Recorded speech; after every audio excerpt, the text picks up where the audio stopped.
Leo mtoto wa kike Mtume anasema bikra kukubali kwake ni kunyamaza kwake.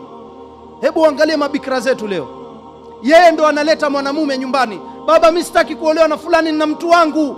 Mtoto wa kike una mtu wako, aina alhaya? Wallahi sio jambo la kucheka hili. Iko wapi haya? Eti na mtu wangu mimi. Kisha ukiuliza baba unafanya kushtuka, hii unambona miaka 8 au 5 wako pamoja, ana mtu wake. Baba naye akaridhika, basi mwambie aje.